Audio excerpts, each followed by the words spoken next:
And APB, American Protection Bureau, voted #1 best on Long Island for all your security needs. Call 631-390-9050. That's 631-390-9050. APB.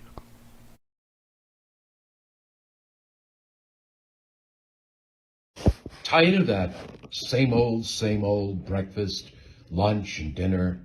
Same old tasting scrambled eggs, burger, that dinner steak, ribs, or pork chops? Why not add a little bit of spice or just a touch of heat to make the difference? Change that scrambled egg with a little bit of Johnny Fabulous's John Cena Sr.'s $1 Million Jalapeno Hot Sauce. Great on burgers, steaks, chops, and those barbecued ribs. The Monty and the Pharaoh Show is brought to you by... Because wine is your second favorite four-letter word. California wine, New York attitude. Good fucking wine. Yeah. I'm Rosa Mendez, and I'm here at the #1 Long Island broadcast, Monty and Pharaoh. I had the best time ever! Hey, listen, Daddy, you're listening to the #1 broadcast, Monty and Pharaoh, Daddy, in Long Island. The best pro wrestling broadcast of all time, I think. Jimmy, I got to tell you, man, it feels good to be back on YouTube. It was quite disappointing what happened to us, but we bounced back fairly quickly. Well, what else would we do? We're almost at 5,000 subscribers. Well, speaking of that, man, we need more members. Okay. What do you think we need to do to get the people of those 5,000 subscribers to come on and join the team as a Monty and the Pharaoh member? Nudity is out of the question. Any other ideas? I don't know, man. I don't know. But what I do have a few ideas. Well, just like Prel, they should tell 2 friends, and they could tell 2 friends, and so on and so on. Hit the like, hit the subscribe. Check out all our content. But that's, you know what? That's why you're the star of the show, because guess what? Members get special content.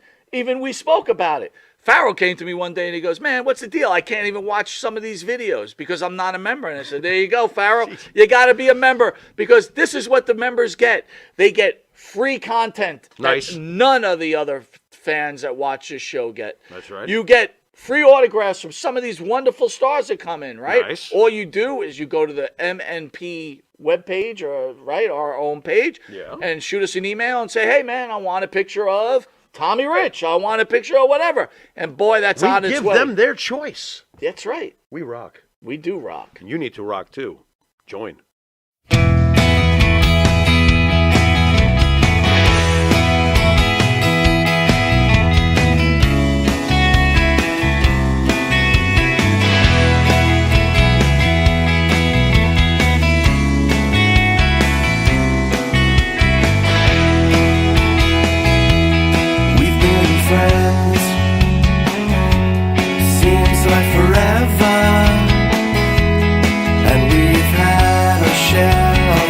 through the pain.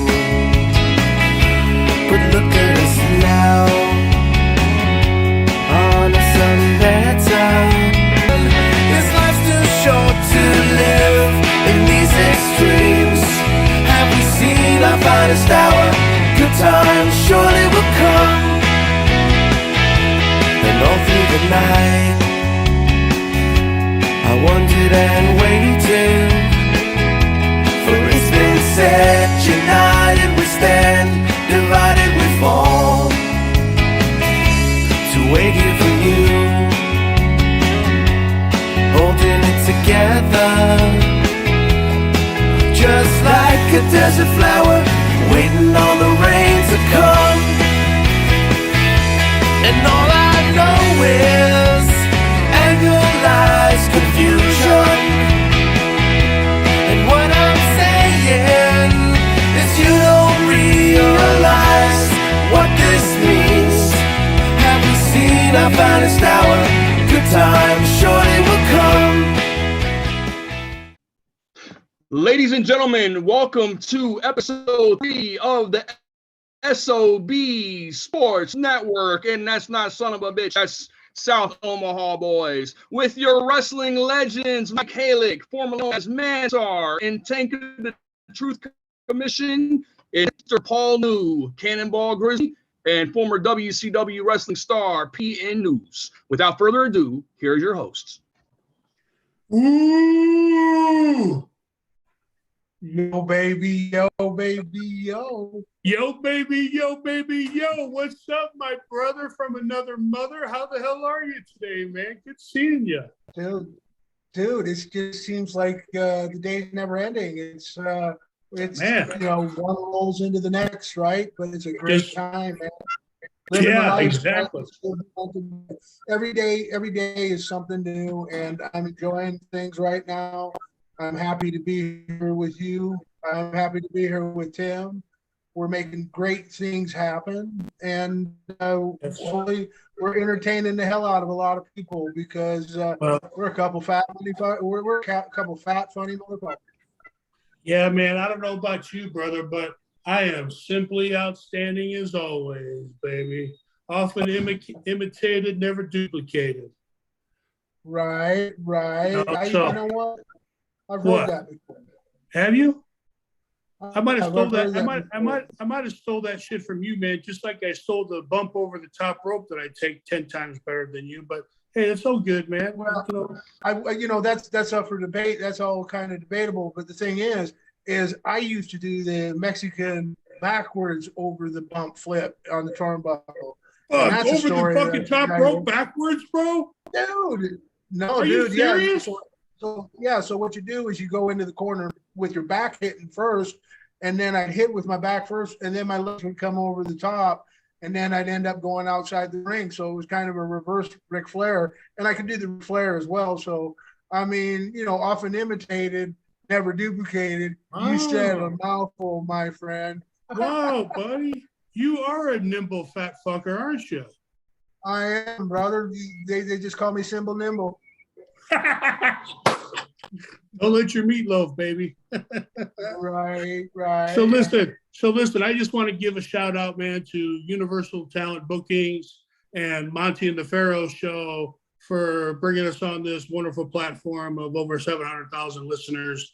And we hope to be, yes, you heard me right, buddy. We're not doing this on our own. You mean we got backup? We got backup, bro, and we brought the fucking cavalry with us, man. We brought the cavalry, baby. Hey, Tim, why don't you say hello, bud?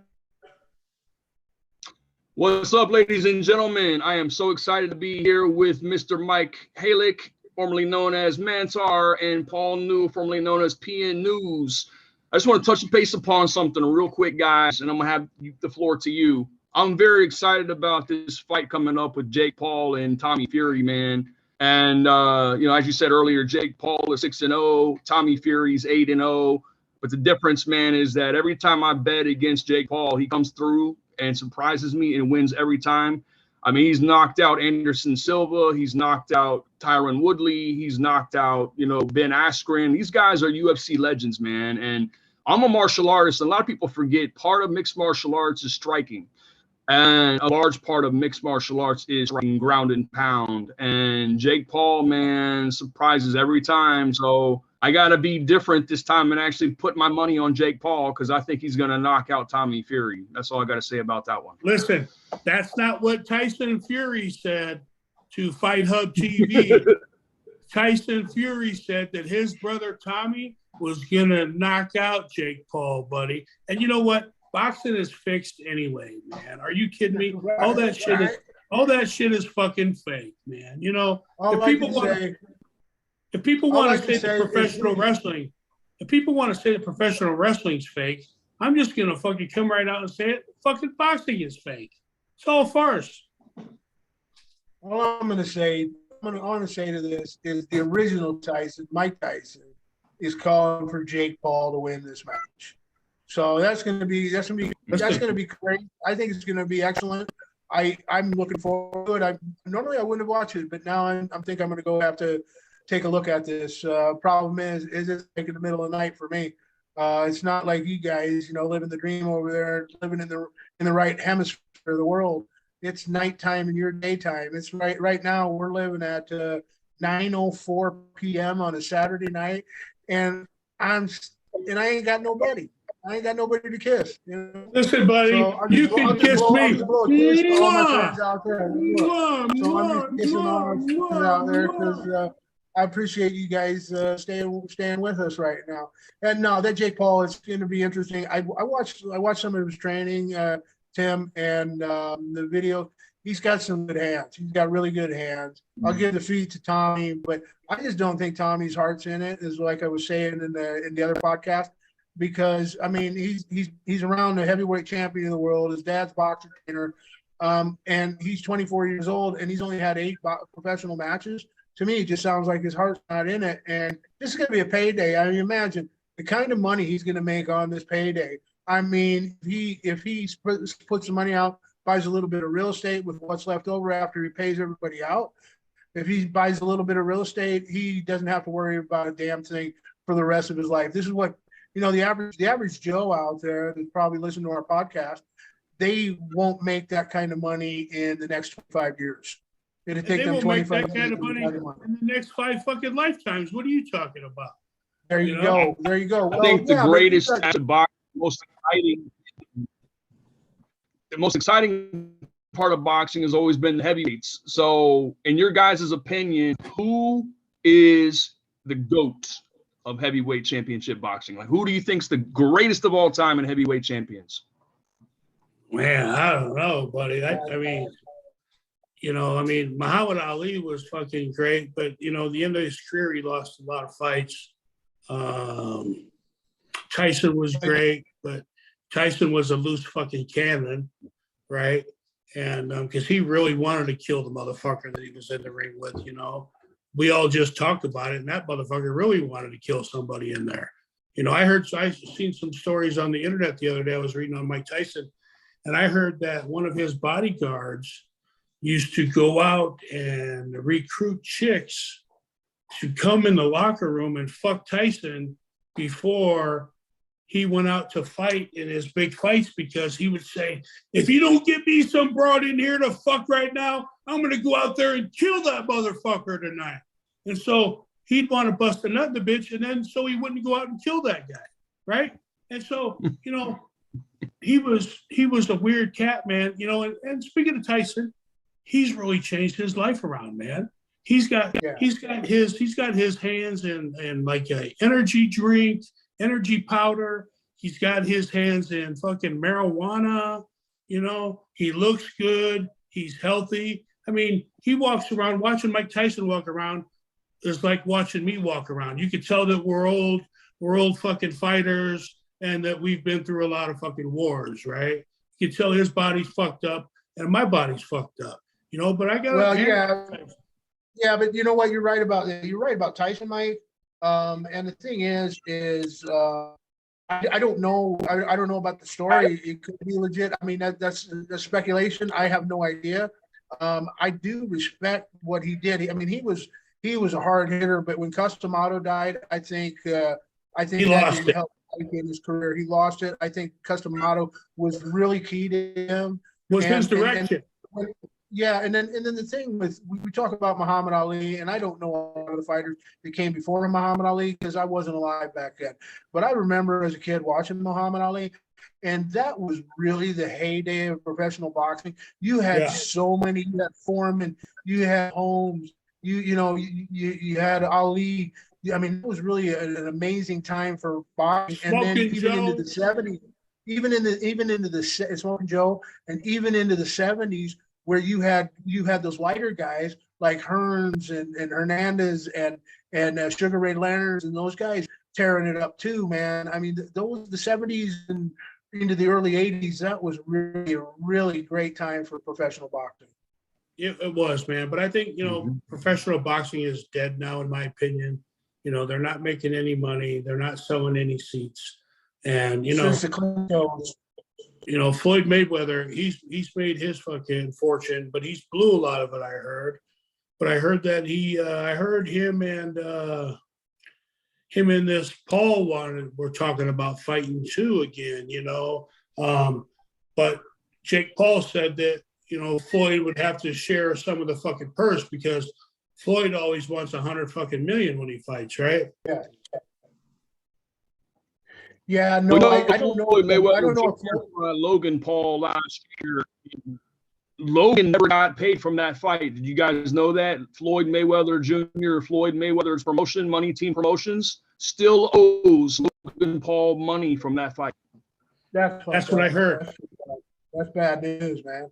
Just, I mean, it's gonna hurt. It's gonna hurt his business. It's gonna hurt his life, his name. You know what I mean? You can't do that to your to your name. You know what I mean? You become a product, and you can't do that. As SOB grows, there's nothing we're gonna do that's gonna hurt our product. We're not gonna do stuff. If we gotta pay somebody, we'll pay somebody, right? But the SOB Sports Network that's our brand, and Merriweather is a brand. You know what I mean? Once you start doing stuff to not paying people, that's just bad news for a brand. You know what I mean? Yeah, most definitely. I mean, because that guy's in there, he's making you look good. Even if you fucking beat him, they're gonna say, you know what, man, that was a fucking great fight, and this fucking Logan Paul man put up a fucking really good show, and that just shows you how good Floyd Mayweather is. If he beat this cat, because that was one hell of a fight, and then you go on and not pay the fucking guy, that's the worst thing that you can do. That's not a reputation that I want to have. Tim, what's your call?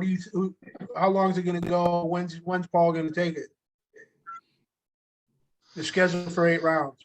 Yeah, you jumped out there. Knock out Tommy Fury in the first 3 rounds. I think it's going to go into the 3rd round. And if it makes it into 4, I'll be surprised. But I think Jake Paul is going to knock out Tommy Fury within the first 3 rounds. That's my call. Because, Tommy Fury hasn't fought anybody. The only real part about him is he's a Fury last name.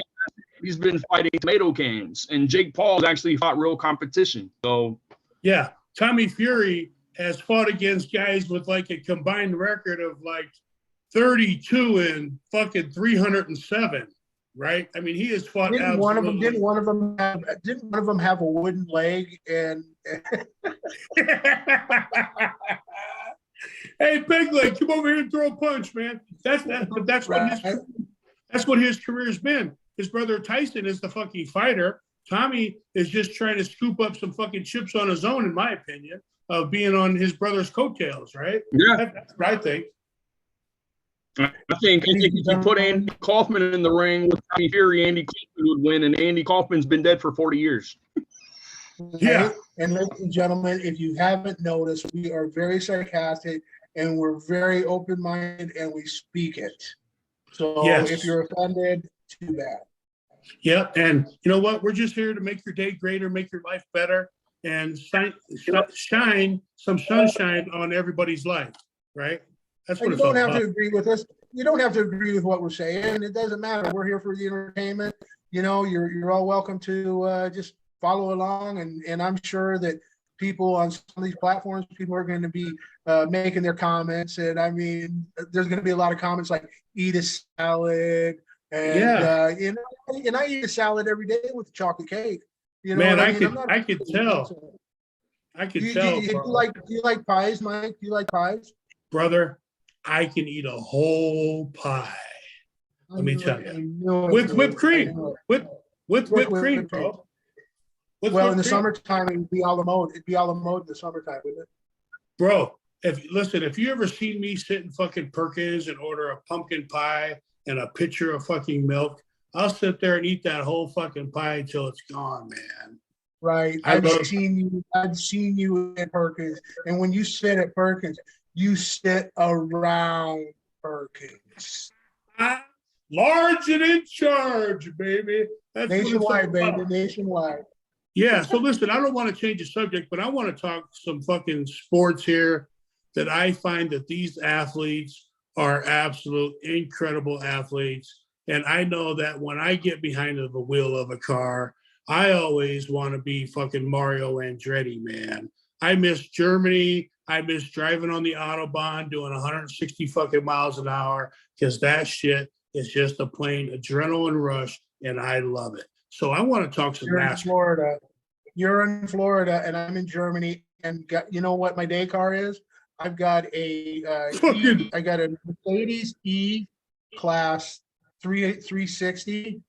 And dude, I go every day, every morning. I get up and I drive to Bremen, which is 50 kilometers away. And I've got about a 20-kilometer stretch where it's open speed limit, right? And I'm always pushing the envelope. I'm about 110, 120 each time I do it. But you got to be careful because it's like over here, those trucks, all the drivers of big semis, they're not allowed to drive as fast as other cars like they are in the States.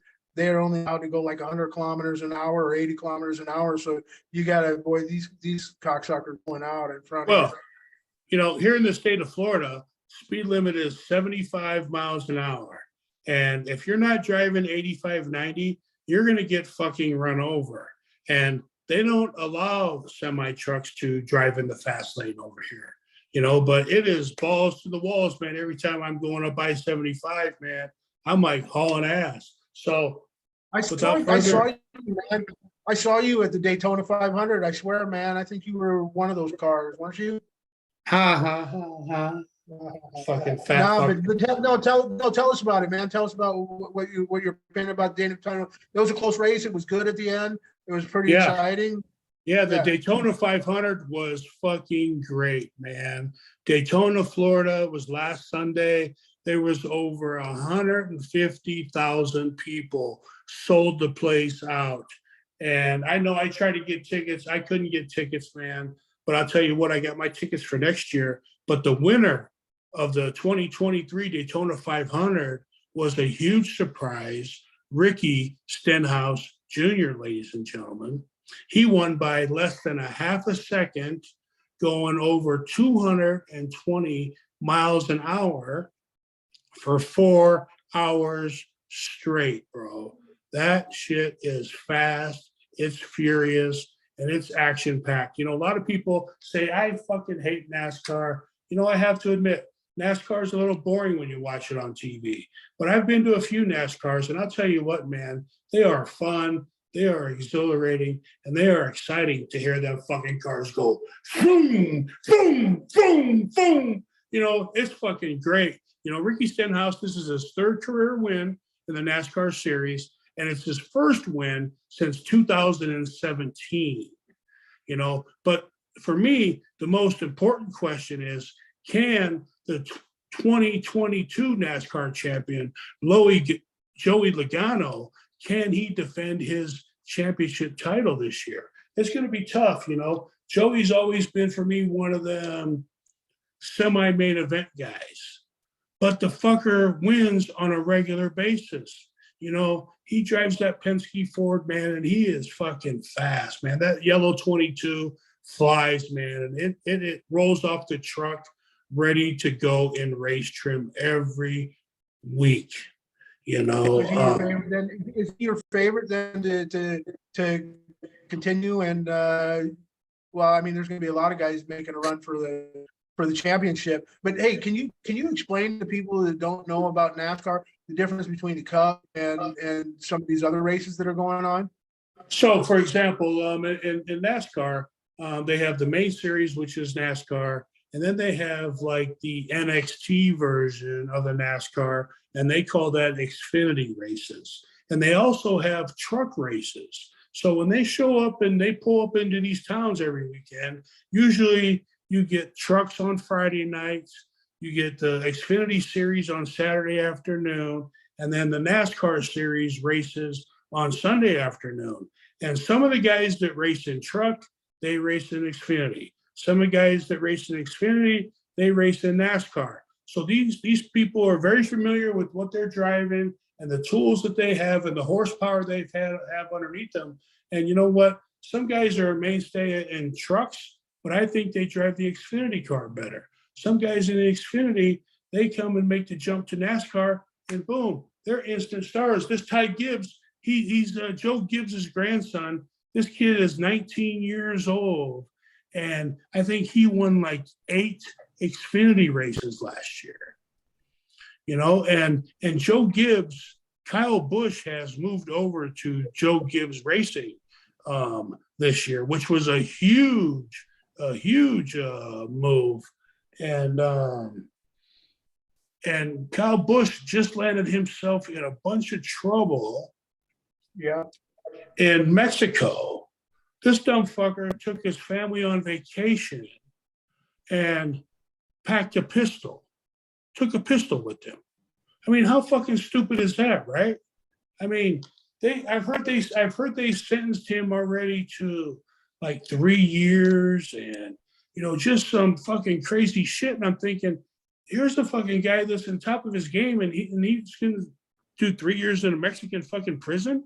That can't be no fucking fun. So is this gonna be another Brittany fucking Griner situation or what? That's what I'm thinking. I don't think it'll drag out that long. But the thing about that, Mike, is, I mean, yeah, it's a dumb move and stuff like that. But I've been on with friends, and we're leaving the Omaha airport, and he's got his backpack with him, and he's forgotten that he's got his handgun in and ammunition.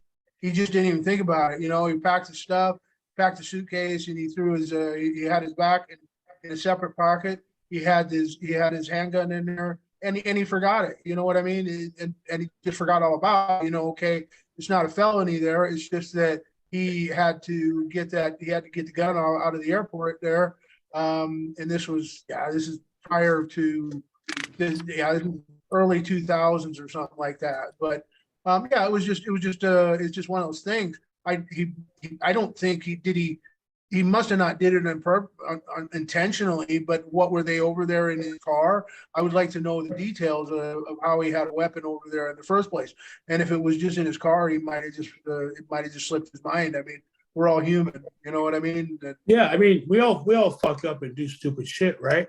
But I mean, you know, if you're taking your family on vacation, you know, you would know that you put a fucking gun in your suitcase, wouldn't you? I mean, just like Brittany Griner said, well, I didn't know that I had a fucking vape pen in my suitcase. Shut the fuck up, motherfucker. Because I think that's just different than a weapon. Listen, but Brittany Griner's excuse was she forgot that it was in there. You know, fuck that shit. I've made many trips back and forth traveling across countries, and I know when I'm fucking putting some drugs in my fucking suitcase. You know what I mean? I mean, it's one thing to play fucking stupid, but it's another thing to think that every fucking buddy believes that stupidity that's coming out of your mouth, right?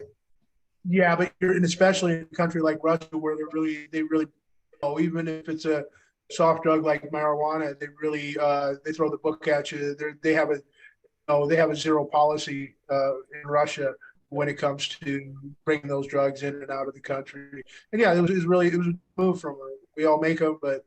It was a really dumb move for her. I wouldn't have done it. That's for damn sure.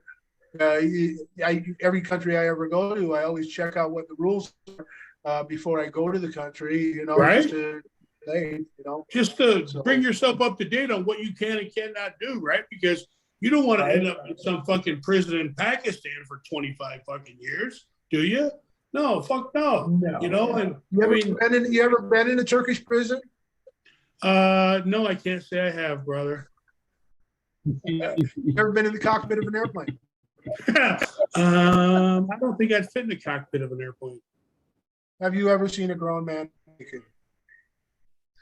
Name that film, anyone? 1979, Airplane. Okay, so back to NASCAR. Yes. You ever been part of the Sky Mile Club? Now, I've been there. I've been there and I've seen that, okay? But I don't know this other shit that he's talking about. Everybody froze. Kind of curious, man. So, no, anyway, back to NASCAR, man. My favorite driver is Kyle Larson, number 5. Number 5.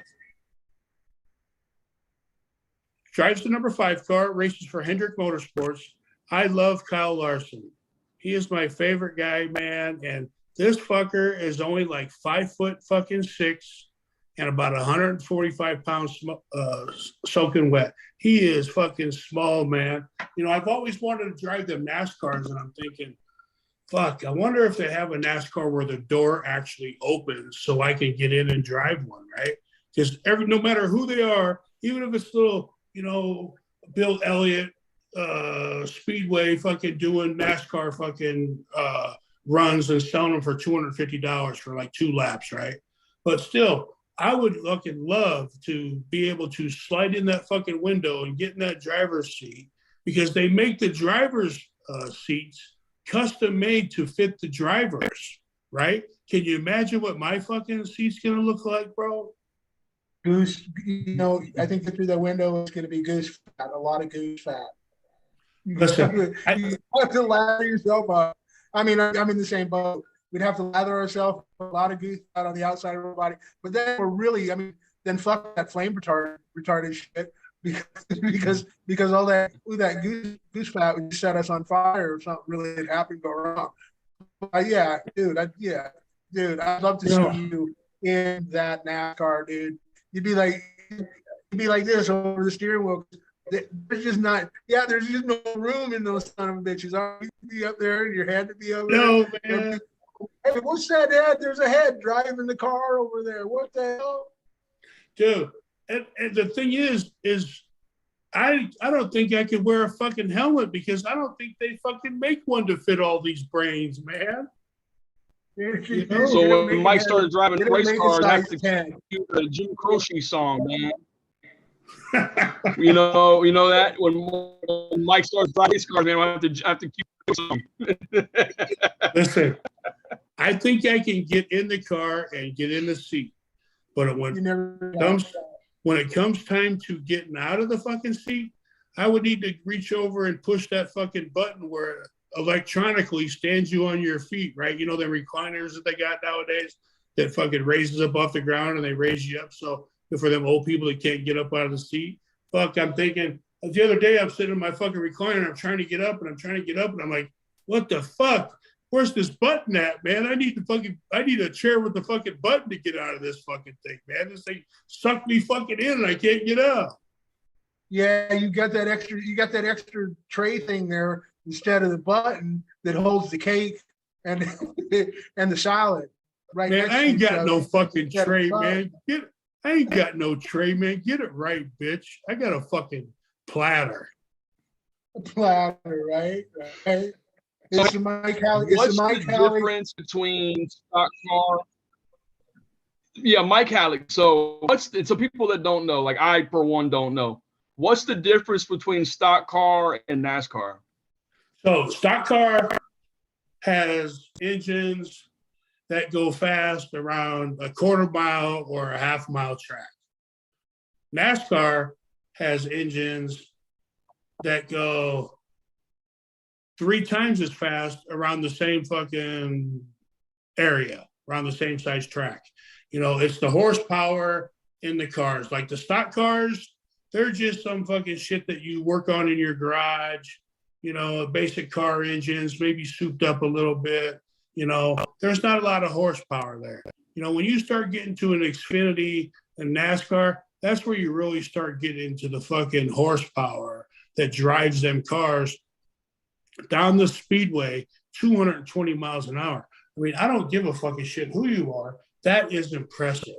And that shit, I've driven 160 miles an hour, and that scared the fucking shit out of me, man. I can't imagine going 220 miles an hour. No chance. And then when you're doing 160, and even on these highways over here, the engineering on these highways in Germany, I mean, they're really smooth. It's a smooth road, right? But when you're getting in these cars and you're doing 160 in a Mercedes or a BMW or something like that, you just get that feeling like at any moment that car is just take off. You're just going to take off like an airplane. Just going to catch wind and you're going to take off. Because you got all that lift underneath. I mean, it's not like the drag on a regular street car is as perfect as it is on a NASCAR or on a Formula One or something like that. And you really do. You're as light as air because all that air that's getting underneath those vehicles, and you really do feel light. And I mean, I couldn't imagine pulling a tire at that speed, man. Well, listen, man, I don't. Maybe you're just a fake fat guy because I've been 375 pounds or more since I've been fucking 18 years old. And so I don't think I ever have to worry about flying away in a fucking NASCAR because I'm 400 fucking pounds. I'm as light as a feather, brother. I do it mentally right here. I do it in the brain, man. I think feather light, boom, feather light.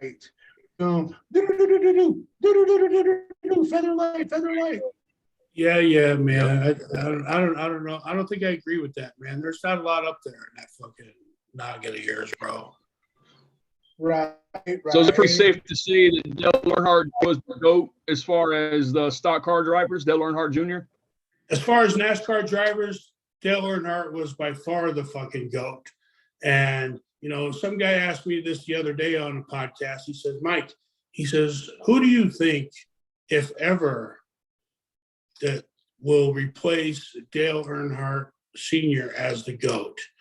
And what I said to them was, I would have thought that his son would have filled his father's shoes, but that's a lot of pressure to step into your father's identity and be him. And I think Dale Earnhardt Jr. has done a great job. He's actually retired already. You know, after his dad died, he raced for a couple of years and just said, fuck it. Because I think when his dad died, I think part of the passion for the sport died with him. And, you know, who am I to judge Dale Earnhardt Jr. for retiring way before he should have? You know, I mean, his father was in his 50s when he got killed, I believe, late 40s, early 50s.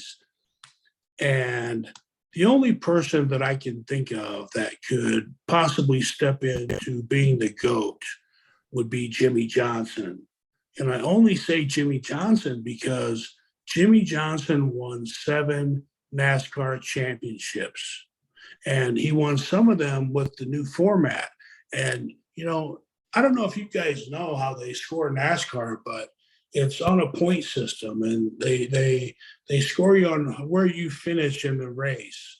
And you're not going to win 7 championships if you're crashing out, or you're going to get a DNF and did not finish, or you finish 25th. You're only going to win championships if you're in the top 5 or 10 every fucking week, and you're winning a lot of races. Jimmy Johnson won a shit ton of races for Hendrick Motorsports. And in Hendrick, when Jimmy Johnson was winning all the championships, my favorite driver was Jeff Gordon, the 24, not the 48. I love Jeff Gordon. I'm still a Jeff Gordon fan. Jeff Gordon's doing a great job announcing since he stepped out of the race car. But Jimmy Johnson actually made a comeback this year in the Daytona 500. He raced the number 84 car, actually. The 48 turned around. He raced the number 84 car, and he fucking did an excellent job. And he was the Jimmy Johnson of old. And the thing is about NASCAR, every week, every Sunday when they race, you only got a legitimate chance of 6, maybe 8 guys out of 43 that have a chance to win the fucking race. Because these one-car teams that don't have a lot of money, that don't have a lot of sponsorship, there ain't no way in fucking hell that they're going to come close to winning the race, because they just don't have the funds. They don't have the equipment. They don't have the nice cars like these big fucking Childers Racing and Joe Gibbs Racing and JTG Racing and Hendrick Motorsports, you know, Penske. They don't have this money. These fucking race cars cost $500,000 a piece.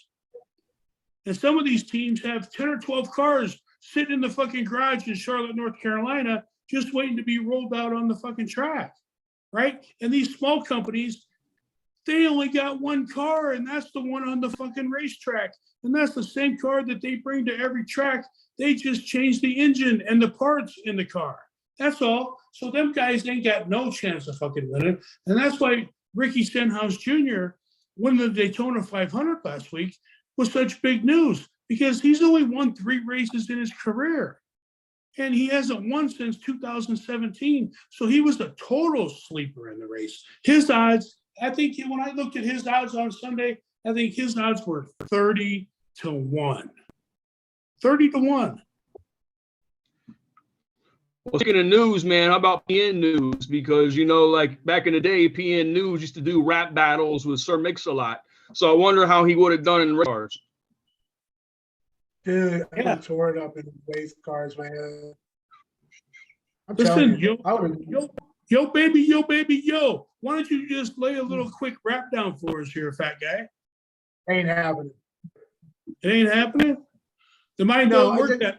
Listen, I might be Man, News was out there rapping on WCW Worldwide, and Dusty Rhodes said, "Can I give it a try?" Because Dusty was on the mic rapping with PN, man. It was hilarious. Well, let me tell you something. Dustin might be able to rap, but I can rap like Dusty, if you will. Tower power, too sweet to be sour. Woo, let's get funky like a monkey. Now there's your rap. Dusty Rhodes impression. No, that's great Dusty Rhodes impression, bro. Great Dusty Rhodes impression. Yeah, for sure. Kiss me. One of the best I've ever heard. Yeah. So speaking of Dusty Rhodes, because I never really followed. I never really followed NASCAR the way you do, but I was always interested, and I seen you. You know, when you speculate on some of those games, and dude, you used to always be really excited. And I know you went to Kansas City when you're up at Mall. You'd go down to some of those races, and I think you're in a good location now where you can really see a lot of those events.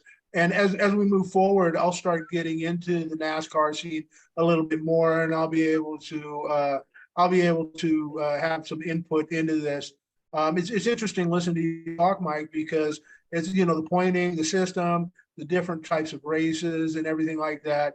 The Earnhardt family, everybody knows about that. No, it's just good stuff. And I mean, Jimmy Johnson, dude, I mean, those are all household names. And I mean, those are the guys that brought NASCAR. I mean, NASCAR used to be like a redneck event. You know, people look down on, like they did wrestling back in the 70s and 80s.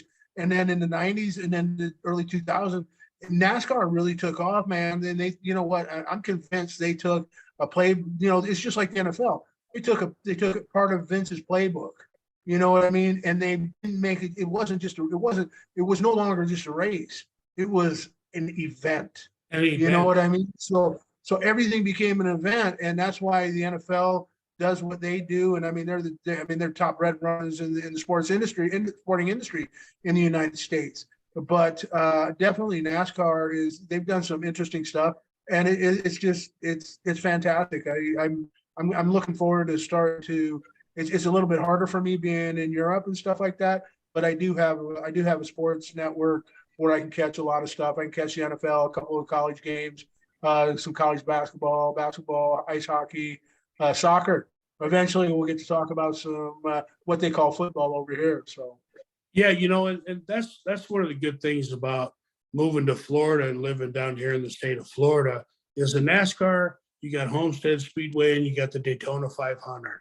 In college basketball, you got the University of Central Florida, you got the University of South Florida, you got University of Miami, you got Florida, you got Florida State, and then you got all these other smaller schools. And that's in college football. In pro football, you got the Jacksonville Jaguars, you got the Miami Dolphins. And then you talk baseball, you got the Miami Marlins, and you got the Tampa Bay Devil Rays. And then you talk NBA basketball, you got the Orlando Magic, and you got the Miami Heat. So if you're a sports fan, my advice to you is move to fucking Florida. Because have you met Ron DeSantis yet? No, but he is the best governor in the whole United States of America. And thanks to Ron DeSantis, I now have my medical marijuana card, and I fucking love it. I've been smoking. Yeah, yeah, right. One of them fuckers, because I've been smoking marijuana for a long time, baby. But now I'm smoking marijuana legally. So would you guys agree to this? no matter what form of media or entertainment, sports is entertainment like movies are entertainment. And there's a huge difference from watching it on television than go to experience it in real life. It's like a live event. Being part of that event is so much different than being at home and watching it on television. Would you agree with that? Absolutely. 100% Nothing agree better with than you. live. Nothing better than live. I don't care if you're listening to music or watching sports. That was one thing I was thinking about. That's funny you brought it up, Tim. So I mean, great minds do think alike, because I was thinking about that, Mike, when Mike was talking about that about NASCAR. This one thing when you're watching it on TV. I can't stand watching baseball on TV, but I love going to a baseball game. You know, golf. I can't stand watching golf on TV, but I don't mind. I can't golf anymore. I need I need about 5 operations before I can get out on the golf course again. 2 knees, a hip, and a couple shoulder surgeries. So, yeah, those are. It's live. I don't care if it's music or sport. It's always better when it's live. For sure. So 100%. the injuries you have, how much do you attribute that to professional wrestling? I mean, that's combat sports, regardless. It's still combat sports. What anybody says about it, would you attribute those injuries to wrestling? 100%. Yeah, no, everything that I've had. I mean, dude, I was doing santons. I mean, my hips are messed up. Well, okay, I'll tell you what. Here's what happened. When my first time I had a hip injury, I was in a car with Dave Sierra, the Cuban assassin, around in Portland, and we were traveling from Lapine, Oregon, in the wintertime down to Medford. So we weren't heading back to Portland. So, and if anybody's been on those roads, they are just windy roads, and they're, you need to, follow the speed limit sign. If it says 15 miles an hour, do 50 miles an hour. I can testify. And if it says 25, do 25. And so we were going around these roads, these corners, and we caught a 15-mile-an-hour corner. I wasn't driving; it was Dave, so it wasn't me. But the thing is we went over the side of the cliff, and I mean, the ravine, it was over 200 feet down to the bottom. But for some reason, there was this big ass tree that had been cut down and left there. I mean, when I talk big ass tree, when I'm talking the circumference, I mean, this thing was massive. It was it was as big as the trunk of the car that landed on it. That's how big it was. And we were in a Cutlass Sierra, kind of like that blue one I had, Chuz, when I was in WCW, but it was a green one. And he went over that cliff, and I remember us going on our nose. We were up on the nose, and we did 2 flips, and the trunk and the back seat landed on the back of that tree. And it was the only thing that stopped us from going all the way back down in that bottom of that ravine. It was just me and Dave. Now the grappler was supposed to be in the car with us, and he rode with the promoter. So me and Dave on ourselves. Otherwise, I'd have been in the back seat, and I'd be a bloody pancake right now, right? And instead, I was in the front seat, and all I remember is, dude, we did a nose stand, and then a couple of twists, and another dive, and the trunk in the back seat was landed on the trunk, and it was completely on the tree, and it was completely smashed, and the window blew out. I was on the passenger side, and the window blew out, and it was like all that glass hit me in the side of the stomach. And Dave's laying on top of me, and he's going, Abby, open your door. I went, you're on top of me, motherfucker. You open up your door. So like I'm pushing his ass out, and I've got I got my hands on his butt, and I'm pushing him out, and he climbs out, and I helped him out. But instead of helping me, he's like running up. He thinks the car's going to explode or something like that because he's watched too many movies, and so he thinks the car's going to explode and everything. So I'm going, God, Dave, come back, So he holds the door open so I can crawl my big fat ass out there. So he runs back up to the road thinking the thing's going to explode and everything like that. And I know guys are behind us, so I mean I'm worried about somebody coming onto us, right? So we're not going to freeze. So I see that there's a little wedge, and the trunk's kind of wedged open, and I pulled out Dave's Halliburton, I pulled out my bag and everything like that, And then I walked it up to the top of the road, and then we got everything taken care of. And, so anyway, I didn't notice it because I was in shock. But 2 days later, my hip started hurting really bad. And it took and I couldn't walk during the day, but I would still get in the ring and wrestle at night.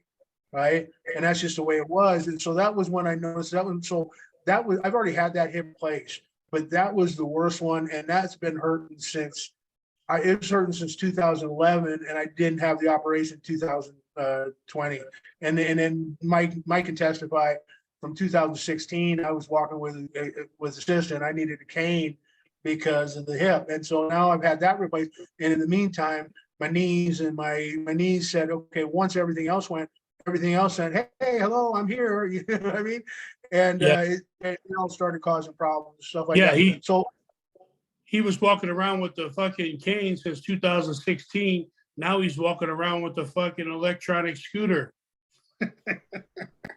I still walk with the cane. Tip though, seriously? Your story, brother, your story of your accident reminds me of Adrian Adonis. I don't think you guys ever knew him. That was before your time. But he died very similarly to that, what you were telling me. No, wow. I met Adrian. Adrian was actually on the first wrestling show I ever saw in Yankton, South Dakota. And then I met him before he died. It was up in Canada, wasn't it? That was yes. Yeah. Great bump taker. The Wolfman, Adrian Adonis, and a moose actually crossed over in front of them when they were driving, and they plunged off the cliff, like exactly what happened to you. And the ravine was like 300 feet, man. They crashed all the way down and died, every one of them. Yeah, like I said, if that tree wouldn't have been there, me and Dave would have been dead. No question about it. Well, thank God for fucking trees, right? I bet you every professional wrestler can tell you a story about when they almost died on the road traveling. That's just one of the things that comes with the job, because you just never know what the fuck is going to happen. And the more you do something, the better chance there is of something actually happening to you, right? And I just think that it's lucky that you're still here. It sucks Adrian didn't make it, but if there was a big fucking tree down that cliff where Adrian, he might still fucking be here, So thank God for trees, right? I say, because trees are great. They're great. They give us oxygen, and they stop people from going down into big ravines. So right. So yeah. So let's Paul, do you watch any professional wrestling on TV today? I don't watch very much of it, but this is the thing. This is a platform. We're going to be talking about professional wrestling. We've had this conversation. We're going to start talking about professional wrestling in the future, and probably more and more on each show as we start to get familiar again with a lot of the wrestling. But I was looking through a couple of tapes today. I can't do all these long 20-minute interview shit. I'm back in the day when I learned how to wrestle and stuff like that, they always said, if you can't get what you got to say over in 2 minutes, then you're in the wrong business, right? And that's the way it always was. You had, like, when we were out in Portland, we had a 2-minute interview segment, or we had a 30-second segment.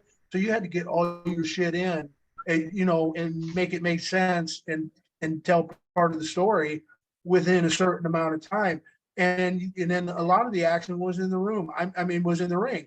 I miss the day of enhancement wrestlers, but I also miss the days of the small territories like the Portland that had a TV. We used to go up against, when I was working for Don, we used to go up against WWF's Saturday Night Main Event, which was on NBC, and it was only on once a month. And we, on Portland, on Channel 49, I believe, we used to do better ratings in Oregon than the WWF did on that Saturday night. And we were just we were there. People loved watching us. Everybody, you walk around Portland and people knew who you were. That was the days of the territory. I feel sorry for the guys that didn't get to live it. Mike got to live it in Germany, but it was already kind of a dying breed in the United States. I was fortunate enough to just get on the dying end of it, and that was, I mean, and that the territory wrestling was really a great thing, because that's where you learned how to do your trade before you ended up on the bigger stages at that time, the WWF or WCW, or before that the NWA and stuff. And you learned, and you would go somewhere, you'd wrestle for 3 months. Your run was over. You'd go to the next territory. You'd wrestle for 3 months. And if you were green, so the people would see you when you were green. Then you'd come back about 18 months later, a year or 18 months later. You'd wrestle again, and you were like lower middle card. You'd come back again. You were upper middle card. And then when you come back the next time, you're fighting for the belt, for shit like that. And then you had your mainstays that were there in the territories. And you know what? I mean, I got an opportunity to work with some really incredible wrestlers, whether it was Buddy Rose, a grappler, Mike Golden, guys like Ed De Beers, Lasowski. I was with Matt Bourne out there, Steve Dahl, Scott Peterson. They were called the Southern Rockers. You knew Rex, you knew Steve. They're both got the rest of souls. But the thing is I was out there and we were learning our trade, and dude, people loved us, and we were filling houses up. We were putting asses in seats, and like Steve, Scott, myself, Rex, all those guys, we were all relatively green, but we were the backbone. I mean, you had your stalwarts like the Cuban Assassin and Lenny Denton and Buddy and those, but I mean, we were the guys taking bumps and working our butt off and learning the trade, because those guys were showing us how it was done. I mean, what a pleasure it was. Actually, Buddy didn't want to wrestle. He didn't want to be my tag partner, but he reluctantly did it because what happened? Well, here what happened? What happened with Buddy was I was sitting in the drive, because I was driving with Buddy and Lenny and De Beers every day in this Pathfinder. We'd be driving down the road as the hills, and the thing is I said to Lenny one day, Buddy wasn't on the show that day. And I said, Lenny, man, I got an idea for me and Buddy. And he goes, well, what's that? So I said, what if you, because we both had blonde hair at the time. I had a bleached blonde hair from my last gimmick with Mike Golden. And I said, what if you put us together and call us the Beach Boys? A couple big fat guys in Bermuda shorts and everything like that. And Lenny loved it. He ran it by Don. Don said he loved it. It was great. Buddy was reluctant because he was doing his Playboy gimmick and stuff like that, but he came along and he did it anyway. And for 2 weeks, Ed Costas, he goes, hey, ladies and gentlemen, this week on in 2 weeks time, professional wrestling, we got a new tag team coming to the Pacific Northwest. Ladies and gentlemen, the Beach Boys. Next week, we'll have a picture for you. But until then, and then he'd sign off the show, right? So the next week came, no pictures still. He goes, we still don't have any pictures, but don't forget, ladies and gentlemen, next week, the Beach Boys are going to be here. Brand new tag team coming from California, and they'll be here next week. And don't forget to buy your tickets early. Dude, the house was like double. The house was double. And so there, everybody's waiting for the Beach Boys to come out and ready to cheer for them. And I went out and I bought like a Wipeout for the Fat Boys, appropriate, right? So I got the Fat Boys. And all of a sudden, the music went on, and the people pop, right? And me and Buddy come out the door and around the corner, instant heat, dude. We had a really good run with the Southern Rockers, and yeah, we filled the house up, and me and Buddy took the belts, and then we did our little run with the Rockers, man. It was just a brilliant thing. Really, it was really fun, and those were great times. And I was just appreciative because guys like Lenny and Don Owens actually listened to me, and I was just green, I was green as grass. You know what I mean? So it was kind of neat. So anyway, yeah, I just wanted to share that with you. Yeah, great times. That's a fucking great story, and both you and I have a million of them. So people sit back, relax, get a beer, get a cup of coffee, whatever your drink of choice is, and just enjoy and listen, because this is real life shit. This happened to all of us. And, we're just here to share our lives with you, get personal with you, get to know us.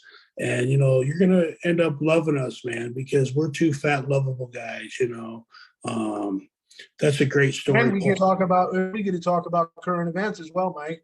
You know what I mean? We're not just talking about us. We're sharing life stories, but we're sharing life stories in a format where we can share it around other sports and other topics, and we compare our life and our experiences with the fans, and that's a great thing. And with Tim and Monty and Pharaoh, I mean, this is, again, it's another great opportunity. I mean, I know we sound like we're kissing ass, but it's not about it. It's because we really feel like, you know, we've been on that fringe, and we've been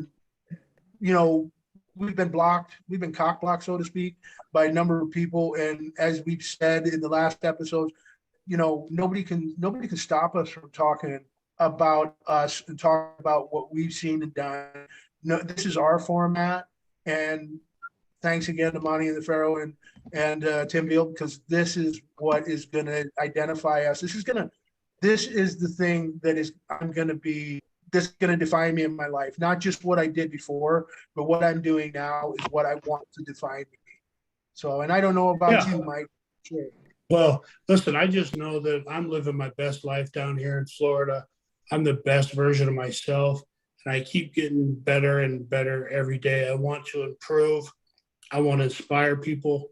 I want to share my happiness with people. And, you know, I'm content, but there's still a lot of shit that I want to do. There's a lot of shit out there still that's within my grasp.